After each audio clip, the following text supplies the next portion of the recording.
The speed of light is the speed limit of the universe. So that's one of the things that with science fiction you're able to play with is say, how do we get around that? That's where things like warp drive come in, or the Alcubray drive, if you want to get to the more scientific name, warping space to move faster than the speed of light.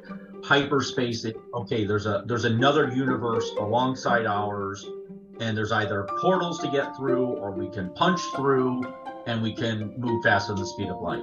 Oh, tachyons. We know tachyons, or we theorize tachyons exist, and tachyons are a above the speed of light particle that we can't interact with because that's always above the speed of light. Maybe if we wrap ourselves in tachyons, we can go faster.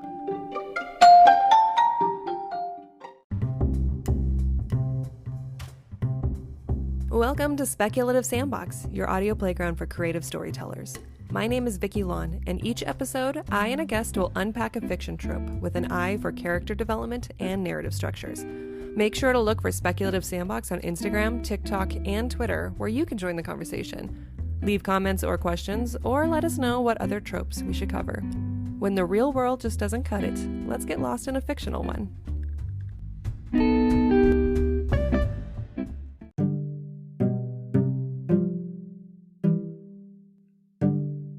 Have you ever wondered how close real-life spacecrafts are to the fictional ones? Maybe you plan to include spaceships in your manuscript, and you just don't know where to start. Author S.J. Schauer is an expert on flying objects. From takeoff to ludicrous speed, we'll walk you through the science and the speculation of some of the most well-known spacecrafts in fiction and real life. Welcome, SJ, to Speculative Sandbox. I am really excited to get this conversation going. How about you tell me and the listeners about yourself and your latest projects? So I'm S.J. Schauer. I'm the writer-creator of the Spiral War universe, with the main,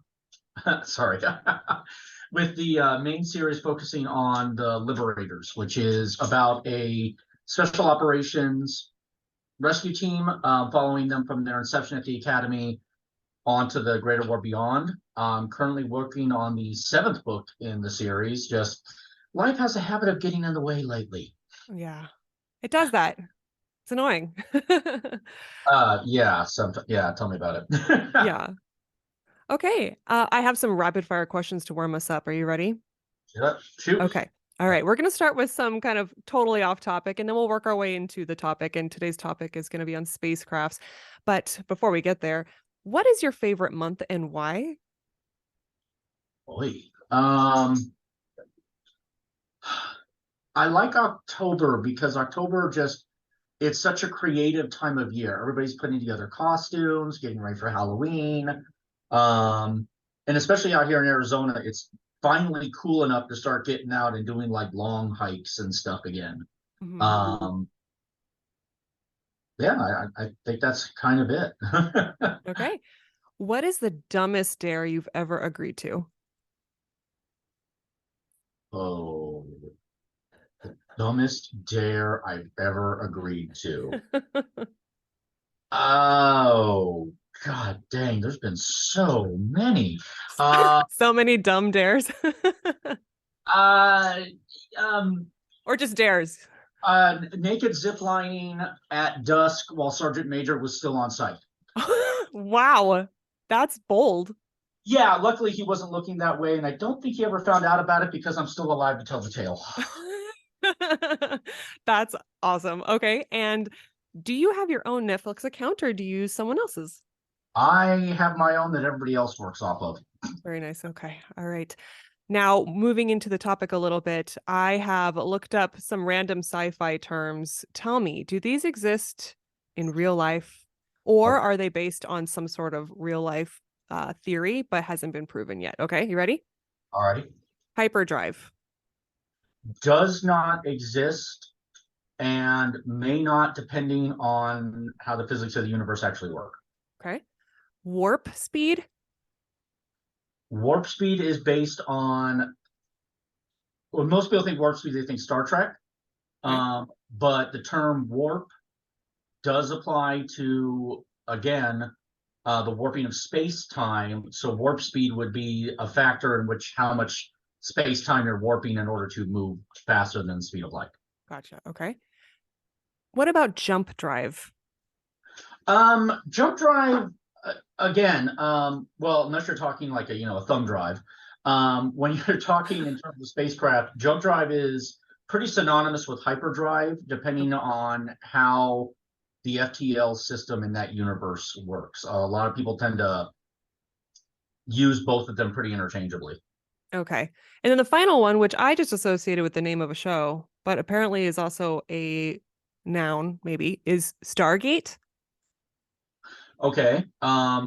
Again, speculative, but Stargate is most well known for the Stargate movies and television series that followed after it. But it actually is a concept that goes back further of it's another form of artificial or stable wormhole that allows for rapid transit between solar systems, usually. Nice. Okay. Well, all right. Thank you for doing that warm up. You had no idea what I was going to ask you. You did really well. Congratulations. I get weird questions all the time. I have 3 boys. Fair enough. Okay, so SJ, you and I met at Tucson Comic Con last fall, where you had a really impressive display of 3D printed spaceships. And you also specialize in writing about spaceships and science fiction. You've flown planes. So tell me about your love for this subject and why you want to talk about it today. So, I mean, I grew up in the 80s, and in the 80s, space and spacecraft and, Star Wars, Star Trek, G.I. Joe, Transformers, all that was everywhere. So, I mean, I grew up with a love and an appreciation of it. My grandfather worked on planes in World War II. So it was just, I loved planes. I loved going to air shows. And as a result, I mean, I collected all kinds of books and shows and toys all about real and fictional spaceships and airplanes. And I was lucky to, turn that into a career. Maybe not exactly the direction I thought I would go with it, but I've worked on plenty of real life air and spacecraft in small parts or in large parts in like flight testing. I was a flight test engineer for 9 years at Edwards Air Force Base on mostly heavies and drones, but I worked with a variety of programs there. I also worked with the civil aviation side of things for a few years. And so when it comes especially to my writing, I take those things that I've learned about real spacecraft, fictional spacecraft, and aircraft, and so that when I am designing something, I make it as plausible as possible, such that if somebody were to see it, they're like, okay, I can see how that would work. I can see why that would work. So, in your experience, what is the fastest you've ever flown? Fastest I did on a incentive flight back when I was ROTC. I got high subsonic. I got about 0.9 Mach. And the only reason I didn't go faster was because I kind of upset my pilot. What did it feel like? Like, what is the effect on your body when you're going at that speed? Really, there's not an effect of speed. You don't feel speed. You feel acceleration. So, I mean, if they're to kick in the afterburner and just, go for it, that's what you're feeling. But if it's a slow acceleration up, there's not a whole lot of sensation other than just the bumps that the plane feels. It's acceleration more so than anything else that you feel, which I have pulled 9 Gs in a turn, and that's kind of how I got in trouble. It didn't get to go supersonic. So, gotcha. How does that compare to the speed astronauts are in when they're taking off? Astronauts they don't feel 9 Gs generally during takeoff. They get up to about 3 Gs during takeoff, 3 times the force of gravity. But once they're actually up in orbit, they're trucking along. I mean, they circumnavigate the Earth in 90 minutes, but they don't feel that speed as they're flying around the Earth because, they're in free fall. So which is the closest we really get to true zero gravity right now. And it's the sensation of it is, imagine a car sitting on your chest, and it's just pushing and pushing and pushing until finally it lets up, and now you're in zero gravity. So Wow. Okay. Well, full disclaimer for the purpose of this episode, and I think it probably benefits a lot of people that are listening who may not know anything about what we're talking about. I'm going to be leaning into my lack of knowledge on spacecraft and airplanes. Because I want to learn from you and I want our listeners to be able to learn from you as well. So I will take on the role of the noob. I'm sure there's going to be listeners that are more informed and would love to hear their feedback once this goes live and we start talking about it on social media. But let's start with some fundamentals of identification. And for okay. me, it's when you're writing things down and you have to name and label things. So yeah, let's start there. So this is going to sound really silly, but it's where I want to start. So to me, planes are flown, but if you fly them high enough, they become spaceships, but ships float on water. So what is the name differentiation between planes and spaceships? And should we just call them spacecrafts? Yes and no.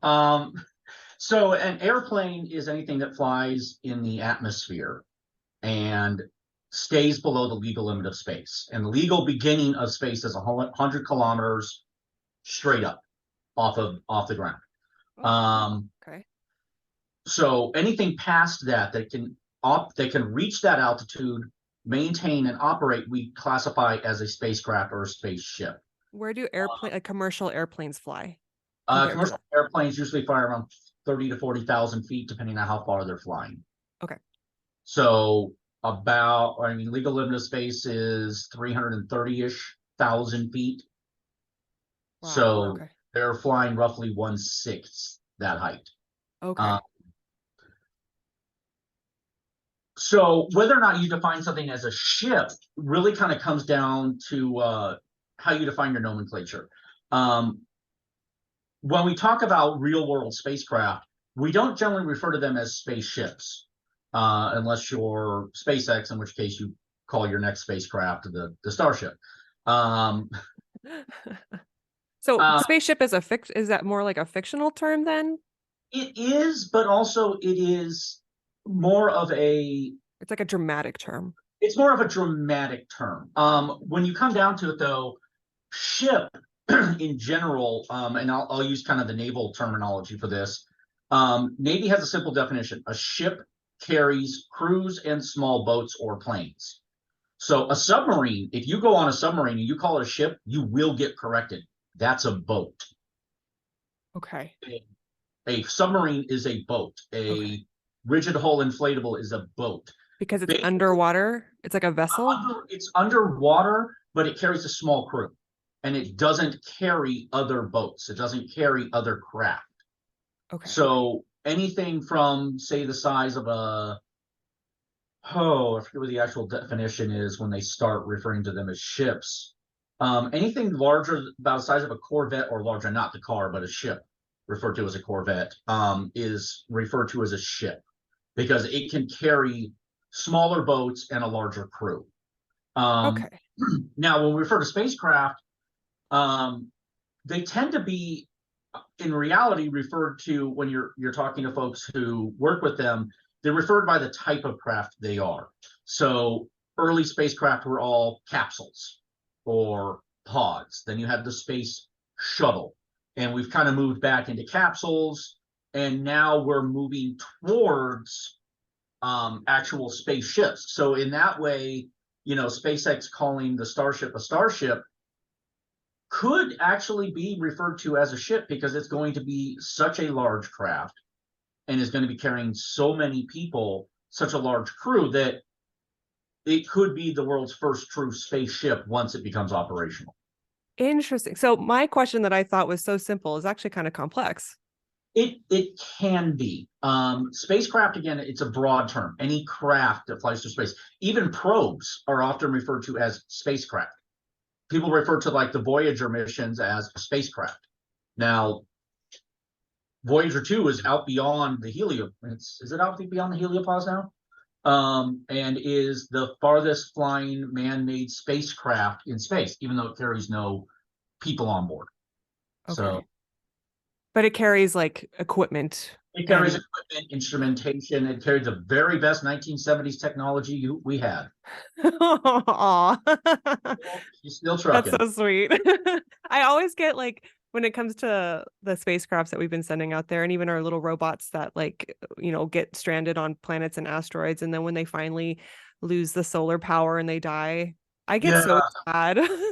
Oh, yeah. The final message from the opportunity that just sent out. hmm It's like, you see that meme of like, men don't cry at the end of anything. Yeah, no, sorry. I got misty when that message. Yes. Yeah, I think it was the Mars rover who sang itself happy birthday. Yep. Yep. All Yeah. right. Oh, So let's, it's getting cold and my batteries are low. Yeah, that was yeah. a No, moment. so I will say. no, it's incredibly sad, especially for people who like are just naturally sympathetic or empathetic and you personify this thing out there because that thing is doing something on our service. It's Yep, like a sacrifice. it is. I mean, it is. And those Mars rovers, I mean, they built those suckers to last, even though a lot of times they didn't. They built them to last like a 90-day mission and they went operated for years beyond their lifespan. Oh, that's And amazing. it's really awesome to see. And it's just like, once we get there and start establishing bases, like I'm sorry, museums go up around those little guys. Yeah. hmm Okay, so let's talk about I guess the technical side of spacecrafts. Okay. This is another baseline question, but how do they work? What moves them? What doesn't move them? What's realistic portrayals? Can we propel ourselves through space on a spacecraft with little air bursts? Tell me all about that. Okay, well, so I mean that's that actually is a really good question. So currently, the majority of spacecraft are propelled using what we refer to as just chemical rockets. Um, Two chemicals come together, they produce a nice explosive reaction, and that is what pushes it. We also have most spacecraft have something called a reaction control system, which is, like you said, little puffs of air that help to maneuver it, to change orientation, to push it aside, that kind of thing. And those can be minimally powerful to pretty powerful um, to get them around. One of the big things is we want to get to more energetic propulsion systems that use less fuel. So a big term that we'll hear is delta V. Delta V is the change in velocity that a particular engine will generate. And then there's also fuel efficiency. So Mm, in science fiction, we hear a lot of various terms thrown about in terms of how ships maneuver. Ion drive used to be like the big science fiction engines. I guess ion drives. Well, ion drives are great for fuel efficiency, but they have really poor delta V. They're not fast accelerating. So then people really looked at like fusion rockets and plasma rockets. Well, those are great for that delta V, but they tend to be fuel hogs. So there's mm, some methods in between. And when you really look back at some of the history of spacecraft concepts, there's some interesting ones. I mean, there's ones where you basically just stick an open nuclear reactor at the end of your spacecraft and pass water over it. It flash boils the water and moves you along. And if you think that one's nuts, you should look up Orion engines, which is basically a ship with a giant set of shock absorbers and a plate at the back end that you drop nuclear bombs out of. wow. Yeah, the Orion concept is we put some serious effort into that concept and then just never went ahead with it because of, you know, Cost. cost. Like Though sounds expensive. yes and no, it Okay. would, but it wouldn't be, especially when you consider the amount of cargo you could move. It was actually a serious contender for getting man to the moon in the 60s was to build an Orion rocket, but getting all the cargo up there, getting it started, um, it would have been able to move a massive amount of cargo to and from the moon. Gotcha. So Fair when amount of so what you need then, you need process. something to get you off Earth, right? But also is of like isn't too heavy, doesn't burn too fast. And then when you're up in the space, it's like controlled falling or just floating. Well, when you're in orbit, orbit is a controlled fall. Okay. Orbit, you are constantly falling, but you are moving fast enough along the surface of the Earth that you're in free fall, and it's very close to zero gravity. Now, if you are transiting between stellar bodies, so going to the moon, going to Mars, if you are not under thrust, you are in zero gravity. You are relatively zero gravity, because gravity just keeps going forever, but it falls off the further away you go, keep square law. Okay.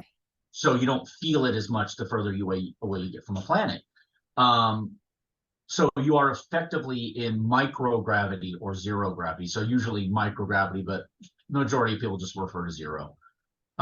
If you were to take your plane that you've flown and just like Star Wars, you just take your plane and you just fly it straight up towards the sky, what would happen to you? Well, in a Cessna, I would fall down and die. Yeah. I mean, in the fastest plane that I've been aboard, again, you'd hit about 50, 60,000 feet, and the engines would just say, nope, we're air breathing engines. We're not going to go any further. So, but if you were to take a spacecraft, you were to take, say, like an X-Wing, and just go straight up and just keep on going, as long as you're under thrust, you would feel the force of that thrust pushing on you, and it would feel like gravity.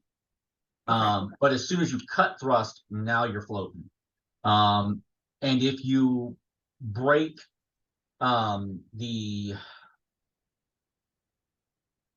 there's a term for it, and it's going to drive me crazy if I cannot think of it.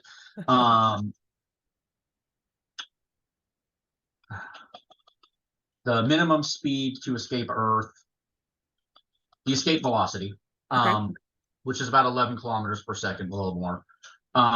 If you were to hit escape velocity, get past the Earth, get to the point where Earth's gravity is not pulling you back, cut thrust, again, you'll be floating, assuming you don't have some form of artificial gravity on board.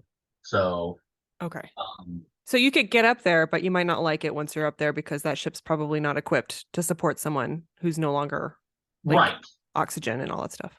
Right, because there's no oxygen in space. So I mean, well, nothing you can access and use. And it's one of those things when people talk about space and where space begins. And there was a manga and then an anime called Planets, Planet ES, that was about a astronaut whose job, he was a garbage collector. He collected space debris in order to make space more accessible. And he kind of goes on a vision quest at one point, and he realizes, and actually it's not him, it's one of his crewmates, and then him, and it differs between the manga and the anime, where he's like, there is no limit to space. Everything is in space. It is only our perception of where space begins and ends that changes things. So it's like, sometimes people refer to Earth as Spaceship Earth, because it is traveling through space, through the solar system, through the galaxy, carrying all 8 billion of us now. So yeah. So what you're telling me is maybe the fantastical side of Star Wars is the ability to fly in a plane-like device or whatever, vessel. Maybe I'm using the wrong terms. Is vessel just I know that the ship people are going to be mad at me. Vessel works too. I mean, the fantastical bit of most space opera science fiction is the fact that they have these spacecraft and spaceships that are able to routinely go from surface to space to transiting between planets and back again. And some show it more plausibly and realistically than others. Others make it just such a normal matter of fact thing that it's just like going to the airport, getting in a plane and flying away. Jedi jumping from planet to planet for their little missions. Okay, what would you say is the most realistic, I guess you can say, interpretation of this concept? On screen right now, I would have to say, well, I mean, it's over now, but The Expanse did a very good job of showing what an interplanetary society would be, and in terms of how movement goes, especially because they were doing things like hey, we're under drift, so everybody's floating. Hey, we're under thrust, so now people are moving around under thrust, so they're able to walk. Though in the books they make it pretty clear, it's like, yeah, we're moving at 1/3 thrust gravity. And then they do things like flippin' birds, which is, and this is one of those things that a lot of people have a hard time wrapping their brain around, because science fiction has programmed them to say, oh, you just keep pointing at your direction and go, go, go. Well, no, halfway you got to flip around and start decelerating. Because if Oh, you so you don't crash land. exactly, and also so you put yourself in the right velocities, and there's all kinds of things like that. Another good example, and you don't see a lot of it in the movie, is The Martian. I think it did a pretty good job of displaying a spacecraft or a spaceship transiting between Earth and Mars, and what's necessary to do that. Andy Weir in the book The Martian and his latest book, Uh, Project Hail Mary. Project Hail Mary, I love that book. does a really good job of doing it without it being the focus of it. And I think that's one of the big things, that when you're writing something, is you need to give just enough information that readers who know the subject are like, okay, yeah, we're good with that. But not so much that it just, people are sitting there going, okay, I am bored listening to how this engine works. Yeah. I think Andy Weir really does a very good job of that. Because he really knows the subject, and he knows how to put it into a layman's speak as best he can. Yeah, absolutely. When you earlier you were talking about how orbiting is free falling, controlled free falling. So if something orbits and it breaks, does it fall to Earth's surface? Not necessarily. There's a ton of dead satellites I mean, multiple tons, but there's a significant number of dead satellites, pieces of spacecraft that have come off that are just still sitting up there. And if I remember correctly, somebody recently did the math to say that the ascent module of the Eagle lander for Apollo 11 might still be in orbit around the moon. Oh. Yeah. Now that's assuming he made a whole lot of assumptions to do that. Because that's one of those kind of holy grails of the space race, is like, okay, we know where the descent module is. Where's the ascent module? Is it still in orbit? Did it crash land? Will we ever find it, kind of thing. So a lot of people kind of are curious about that. But one of the things that most of the space agencies are looking into now is, how do we get rid of a lot of that debris that's up in orbit? Because it's going to create a traffic hazard the more we start launching things on a regular basis. Well, my thought on that is, well, where do we put our trash now? It's in the ocean or in the ground. And I'm surprised we aren't sending our trash up and turning space into our garbage can. Because we kind of do that enough as it is. The plot of Space 1999, though, that was also a lot of fear of nuclear energy and nuclear power and that kind of thing that drove that concept. But no, there's a big push to kind of recover or deorbit a lot of these really old defunct satellites that just aren't serving any purpose anymore. So that's one of the things that we build into most modern satellites, is if they realize that if the satellite is ceasing function, we just force it to deorbit, and at that point it just burns up in the atmosphere. Oh, maybe that's how we get rid of trash. We just throw it in the part of the atmosphere where it burns up. Is that viable? It'd be really expensive right now with current launch technology, and that's one of the big things that prevents us from becoming more of an interplanetary thing, is just the costs. The cost of putting something in orbit is still pretty expensive. Yeah, absolutely. All right. So then what in the real world would you say is the most advanced spacecraft? What gets us closest to sci-fi? And see, that's kind of a hard question, because in terms of spacecraft, there's going to be some people who are going to argue Artemis, which is the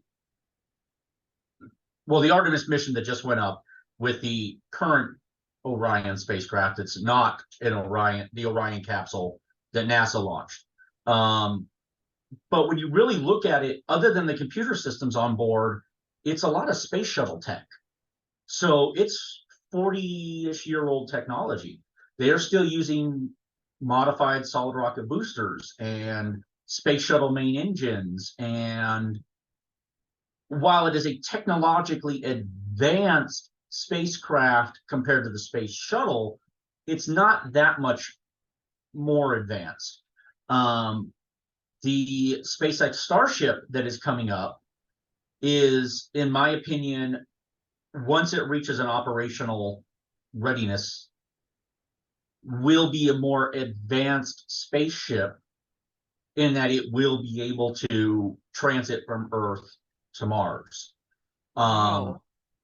That is the point of that spacecraft. But I think when it comes down to it, in terms of what are some of like the most major advancements in space travel in the last, say, 10, 20 years, it's been the recovery of the boosters that SpaceX has done. Because you got to realize, when we were first launching spacecraft in the 60s, 70s, and even really up until the 80s, most of your launch system was destroyed. You know, you were destroying your first stages and your second stages. They were burning up on entry, or they were crashing into the ocean, because we didn't have a good way to recover them. The space shuttle was really the first operational spacecraft that was mostly reusable. But even then, we were ditching the external tank and letting that burn up. We were landing the solid rocket boosters in the ocean, which required a ton of cleanup and rework to get them reusable. And with SpaceX and their ability to land the Dragon's the capsule, the Falcon 9 rockets back at basically landing them back at the launch site, that was a huge cost savings and a huge technological achievement.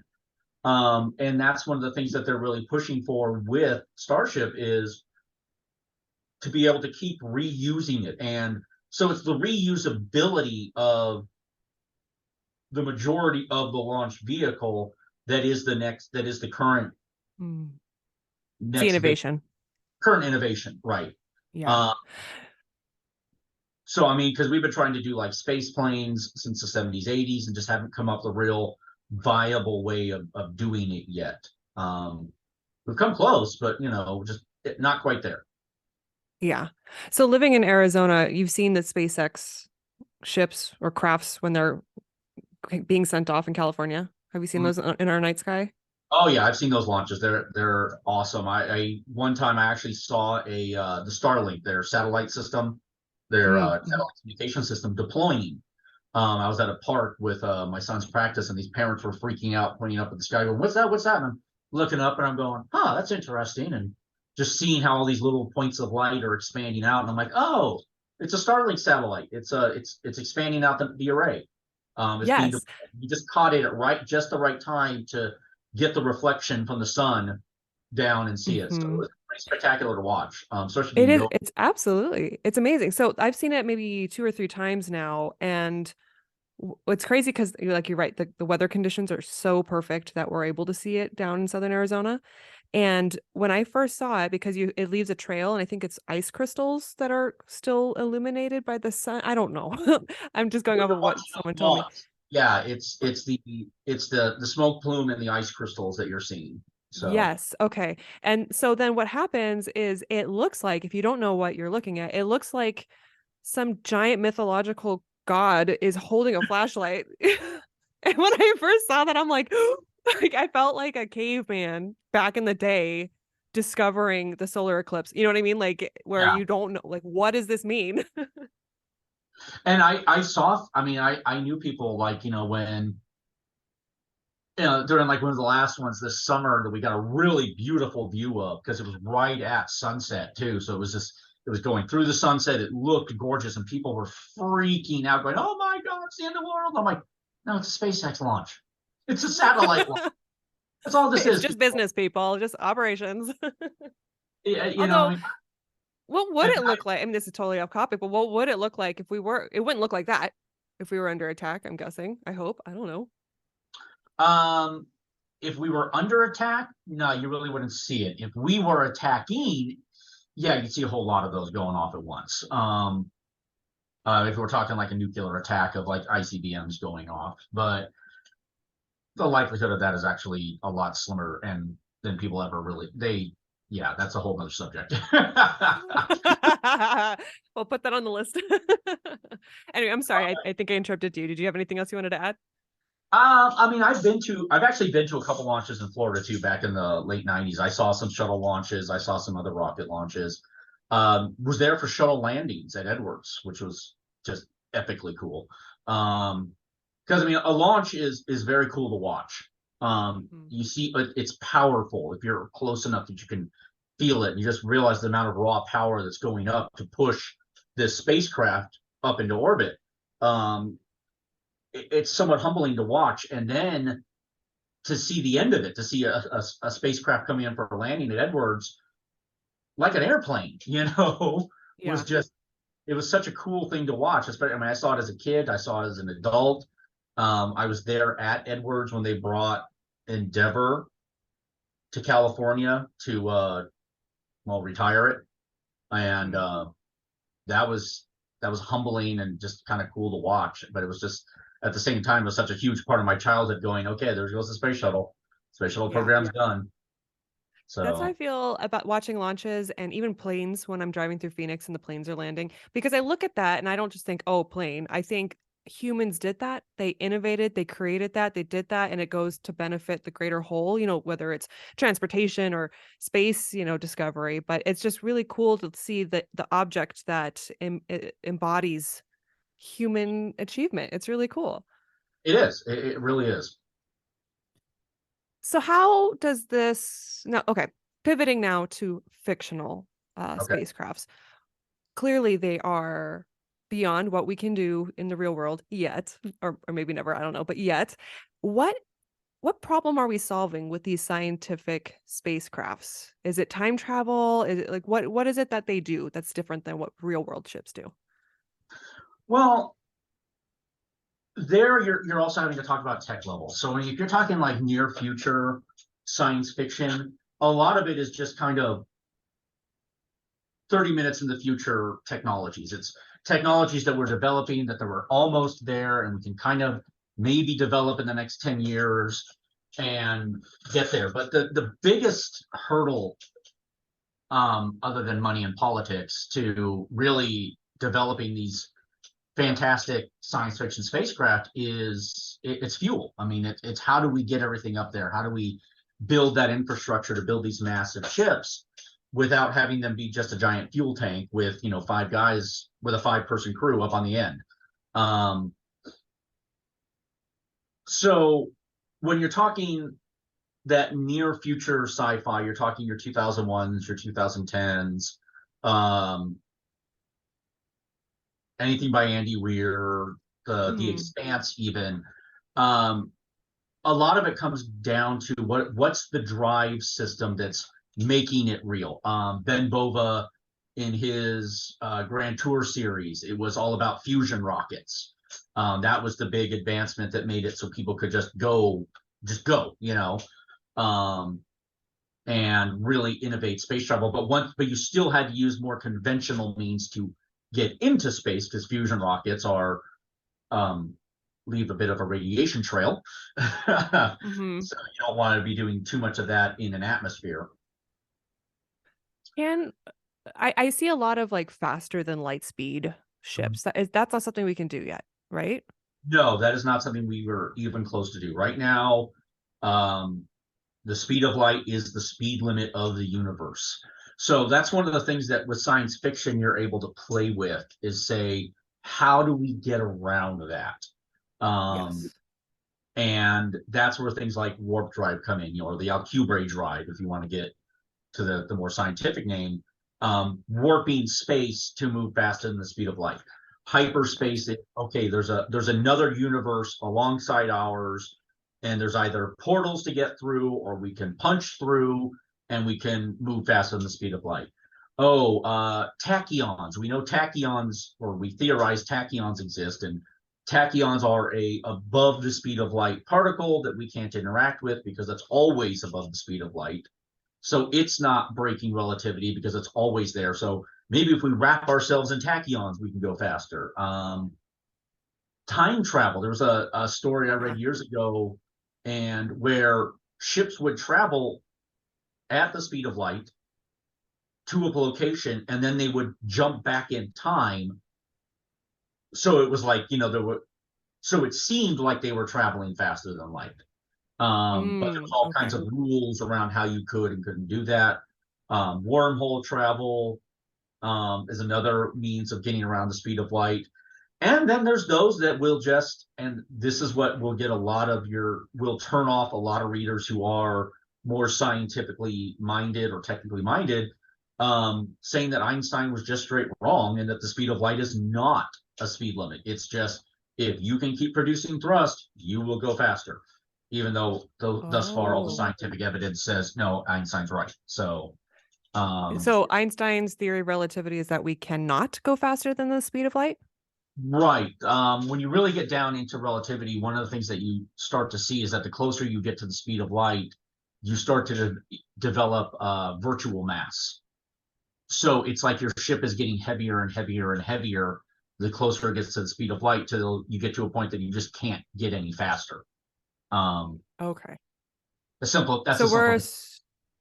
that based off of, like, and of course I feel like everything's based off of our own human observations, but that's the idea that there isn't something out there that's faster than light that we don't know about? A lot of it comes down to the math, and the math of the math of general relativity holds up. It still holds up. Gotcha. And we've done experiments to show certain things like time dilation. We've launched satellites to study the warping of space-time generated by planets and the sun. So we're like, okay, everything still points to relativity being correct. But then you get into, more high level science, your string theory, your M theory, that kind of thing. And it gets a lot more complicated, and you see, okay, but even there, that's still one of the fundamentals. The speed of light is the speed of light, and you do not go faster. Have you seen Spaceballs? Yes. Okay. They go like light speed, right? And then they go hyperspeed, I think, warp speed, I can't remember. And then they go ludicrous speed. I think that's what it is. It's the best speed. They've gone plaid. It's I watch that movie all the time. Okay, so what is the most impractical spacecraft concept design, real or fictional, that you've seen? Oh, wow. Most impractical. Like, for example, Han Solo's oh my god, I'm blanking on the name of his ship. Oh, the Millennium Falcon. It's big, flat, kind of disc ship. Is that impractical, or is that actually practical? It depends on your level of technology, and that's again one of those things that you have to sit there and say is, what is your level of technology? Can it allow for these more unusual shapes of ships? So when you're talking like Star Wars tech, for instance, they are at such an advanced level of technology with gravity manipulation to resist gravity, to generate gravity, that you can do pretty much any shape you want. But one of the reasons that, say, something like the Millennium Falcon holds up even today is the design looks robust enough that somebody can look at that and say, yeah, I can believe that would actually fly. Whether or not it really could or not, Okay. Current technologies, no way.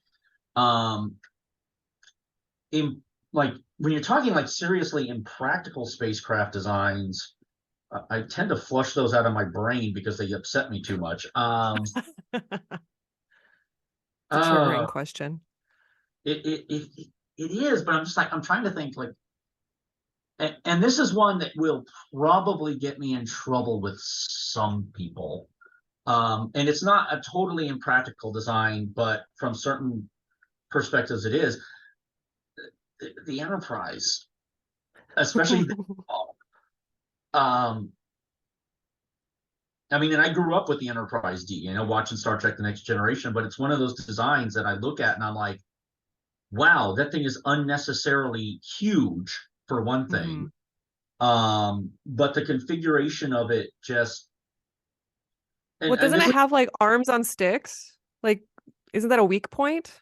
the I'm nacelle. simplifying the description. Well, well, it's one of those things. When you look at the original Matt Jeffries, who came up with the original design of the Enterprise, he had a very logical means of why everything was done the way it was. The engines, the warp nacelles were made and put very far away from the ship because he's like, those are going to generate a lot of energy, a lot of radiation. That's not a place you want to be. So you want that as far away from the ship as possible. So if something goes wrong, you can just cut them loose. He envisioned it to be mostly worked on from the inside, not the outside. Um, but I know what you're talking about with the Enterprise, with like these spindly arms holding on the nacelles and these spindly necks connecting Mm-hmm. the different hull sections. So when you see that, you're like, yeah, that can look kind of impractical, and that's a structural weak point.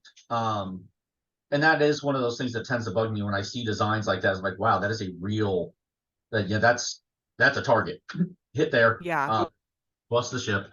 Um, but at the same time, it makes something. But it's such an iconic design that Mm-hmm. people are able to see past it and be like, okay, yeah, we accept these flaws. Um,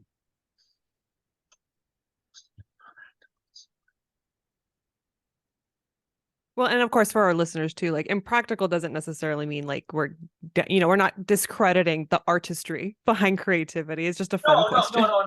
I totally mean, but I would say one of the biggest impracticalities of most spacecraft design are all the ginormous windows that so many spacecraft have in science fiction. Oh, Um, are those weak points? Like oh, pressure sensitive? significantly, yes. And a lot of them do some kind of hand waving by saying, "Oh, this is um, transparent steel, or this is transparent aluminum, or something else to make it okay to have these big viewports." Whereas, like in reality, if you look at say something like the International Space Station, it's got one module with windows because windows are Is, structural weak points. is that like also where they enter and exit, or is No, that a different part? it's elsewhere, but they have a specific module that has windows so they can observe the Earth. Um, Oh, okay. so there's that. Oh, as I'm just trying to think, what is a really impractical spaceship design that I mean, because there's been some crazy concept spacecraft over the years. So in terms of practicality, like the Orion spacecraft that I originally mentioned, Hmm. um, everything that had to go into making that work in terms of building it, launching it into orbit, having all these nuclear bombs as ordnance, made it impractical to use, and also made it politically impractical to use.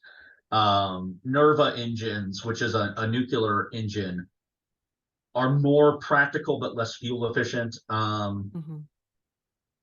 Most and being a guy who writes about space fighters, I have to say, I do have to admit, space fighters are not practical designs. Um, Okay. so that's if you are writing about space fighters, you have to have a real justification for them. Why do you even have space fighters? What is it about your universe that allows for space fighters to exist and be a practical means of doing combat? So Are you you mean like ship crafts that go pew pew at each other, space Yeah, fighters? your Okay. X-wings, your TIE fighters, your Star Furies and Vipers from Babylon 5 and Battlestar Galactica. Um, and really, what it comes down to with those is what's the range? What's the range of your combat? Are you just doing short range? Is everything relatively slow? Are you protecting fixed points, not doing uh, space combat in the middle of nowhere? So that's one of the ways you can kind of get around that. But yeah, in general, space fighters are impractical. And I hate to say that because I love them. They're awesome. Hmm. I Yeah. write about them. I Well, design them. what's the force required to shoot something at someone else at a distance to make a meaningful impact? And can a ship actually like account for that force? Yeah. I mean, there's a depending on what kind of technology you're using. If you take a rifle into space and you Hmm. fire it, that bullet's going to keep going. And if you know where your enemy's going to be, or your target is going to be, you can calculate how fast to shoot it, what angle to shoot it at, so that it will still hit and do damage. Okay. Okay. Um, and that's one of those things that shows like The Expanse do very well, is showing, hey, we're launching missiles, torpedoes, just shooting guns, and seeing where that is going to hit and accounting for that in terms of the physics of it. Whereas shows like, most science fiction, they're using beam weapons. So like, oh, whatever, if we miss, we miss. It's like, well, no, that beam's still going. But Oh with no, it's gonna hit some well, poor other guy way on the other side of well, the with universe. energy weapons, at least, energy weapons tend to dissipate. Okay. So, and it's over distance. So the further you go, the less energetic that beam is going to be, and the less powerful it will be. So you can account for that in certain aspects, but especially with kinetic rounds, if it's going, and you better know where it's going. Um, there's a great line from Mass Effect 2, the video game, where a gunnery sergeant is chewing out a couple of his uh, crew going, you don't shoot from the hip. Sir Isaac Newton is the meanest SOB in the universe because if you miss, that round keeps going. And that's actually a plot point later on that, an enemy ship got hit by a round that had been fired thousands of years before, potentially. Oh, It's just trucking interesting. along, minding its own business, and boom, gets smacked by this round that who knows who shot it. That sucks. Yeah. That's Yeah. actually a plot point in Kim Stanley Robinson's 2312. I don't remember if it was missiles or something or rocks, but yeah, they had launched something hundreds of years ago with the intent of hitting their target later. And of course, it's really hard to narrow down because hundreds of years have passed since like the criminals were alive. Yeah, so it's like finding those things, and I mean it's more than a needle in a haystack because I mean space is, to misquote Douglas Adams, space is big. Space is really, really big. You know, Hmm. you just Yeah. can't imagine how vast and mind-blowingly huge it is. So if you're trying to track some round that you fired and you don't have a tracker on it, it's like, well, I fired it this direction at this velocity, so it should be in this region of space. Oh, great, thanks. Mm. So to offset the impractical, what is your favorite fictional spacecraft? Oh, so especially if you're talking small ships, excluding my stuff. Uh-huh. Yeah, of course. um, the X-wing will always hold a special place in my heart, even though it does have its issues. Um, I gravitate more towards ships that actually look like somebody put some real thought into it. That somebody said, okay, how are we really going to generate thrust? How are we going to make sure this thing isn't going to tear itself apart the first time it turns on its engines or maneuvers? And I think that's one of the reasons why, especially original Star Wars ships and old school Star Trek ships tend to be so beloved, is people look at those and say, okay, somebody designed that who knows what they're doing, and it looks like it'll work. Okay. So I really do tend to gravitate towards those designs. But I mean, the classic Star Wars designs I'll always love. Um, the stuff from The Expanse I love, though it does have its own issues. Everything does have an issue with it, but at the same time, when you work in universe, it works. It works in the universe that they established. Um, there are some that are like frankly ridiculous that it's just like, okay, what were you thinking? what drugs were flowing that day. Uh, That's the fantasy part. it really is, but it's like so. We got to talk about this with the current Dune movie, that came out last year. We were talking about the ornithopters, which are just such a cool design. These kind of helicopter / dragonfly designs that are so Mhm. iconically cool. And we're like, okay, well, what about the old ornithopter designs? And we're like, yeah, the ones from the David Lynch movie just really no. We try not to talk about those because they're so Oh. bad. They are so bad. Um, Is there some validity to modeling flying crafts after like animal anatomical biological models? Actually, a YouTuber I like really just discussed this recently, and I'd say sometimes, but it Okay. it tends to rely on what is the point of the craft. Um, you'll see like insect designs in ships or fish designs in ships, or with fighters, you sometimes see a lot of like bird-like designs, and oftentimes those bird-like designs are more because they paint something on them to look like a bird. So it's Mm. like, oh, okay, that's a bird. It's a bird of prey. It's a, that's a falcon.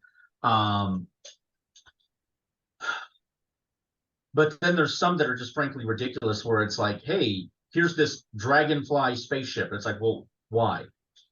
Why does it look like that? And if you have to jump through a bunch of hoops to justify it, probably not a justifiable design. Whereas there's some others that were like, I'm trying to remember what it was in. I think it was like a Clone Wars episode where it was squid-like in design. They had a very conical main body with all these like squid arms, but it was designed to grab things, and like it was a pirate ship if I remember correctly. So it's like, okay, I can get that. And sometimes it's done for the psychological effect. Babylon 5 and the Shadow Battlecraft. These were living ships made to invoke nightmares, so that it had a more organic look to it, fit, and it fit in universe. Other living ships, I think one of the better living ship designs would be Moya from Farscape. It didn't look like an animal. It looked like a spaceship, just with very organic curves and shapes to it. So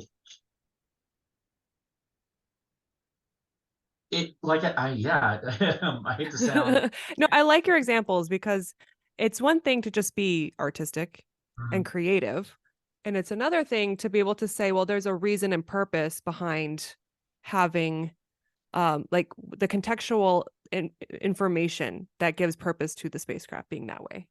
Right. I mean, I knew a friend who, and I just remembered this. The rebel transports in Empire Strikes Back. He said those always look to him those always looked like beetles or cockroaches, just with a bunch of cargo slung under. And I'm like, yeah, that kind of makes sense. You have this armored shell that then you keep all the cargo inside. So it's like, okay, I can see how he would draw that comparison, but at the same time, I don't think the designer was saying, I'm going to make it look like a flying cockroach. you know Yeah. Yeah. Interesting. Okay. So for writers who are writing sci-fi, who want to get, a little bit more knowledgeable on their spacecrafts, what resources do you recommend? Biggest thing is, I mean, uh, look online, look on libraries. One of my favorite resources, and I've used it for years, is Winchell Chung's Atomic Rockets blog. Um, and he's an engineer scientist who loves science fiction, and he likes to find science fiction that is as scientifically plausible as possible, or does minimal hand waving to make their designs possible. Um, so his website is a fantastic resource on everything from weapons and gear to uniforms to spaceship designs to navigation even and power sources. So his is great. There was a couple websites I used to use also back in the day, but they're now gone. But especially if you're doing more near future or hard sci-fi type stuff, his website's really good. But also just pick up books on spaceship design and concept designs too, because there were some interesting ones back in the day, especially for things like heavy lift rockets and old space plane concepts, and say, hey, what if we had developed this instead of the space shuttle, or what if we went this direction? So especially if you're doing like an alternate history type thing, those are really interesting concepts to play with. Excellent.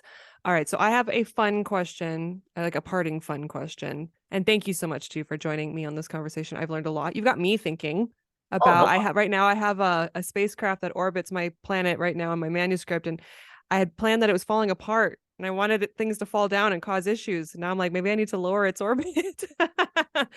But anyway, things you do that, they're trying to maintain their orbit. So they're like, okay, what's a part of the ship we don't need? Ditch that and launch it down to use the force of the down launch to push us up into a higher orbit. Oh my God, you have to look at some orbital dynamics on that one, though. Okay, so oh no. All right, every industry has petty drama, whether it's rivalries or scandals. So what is the petty drama in the flight industry? Ooh. Anything Boeing versus Airbus. Really? Oh, yeah, there is a huge rivalry between those two. It is a huge rivalry between those two where anytime one screws up, the other just kind of has to, oh, we're so sorry. But there's all kinds of rivalries in the aviation industry. So it's weird. I mean, the rivalry between the airlines and this whole debacle that just happened with Southwest. Other airlines pointing at them going, hey, this is why we don't use that model anymore, guys. But Southwest going, yeah, but it hasn't failed us until now. Whoops. Yeah. All right. Well, SJ, any final words or promos? Look for me on Amazon, SJ Schauer and the Spiral War series, Spiral War Liberators. The first 6 books are out now, and can use all the encouragement I can get right now to get book 7 finished. Speculative Sandbox is a volunteer-run podcast that relies on the collaboration of fellow creators like you. Join the conversation and participate in fun polls and questionnaires on TikTok, Instagram, and Twitter. Interested in being in a future episode? Our DMs are open, or you can email speculativesandbox@gmail.com.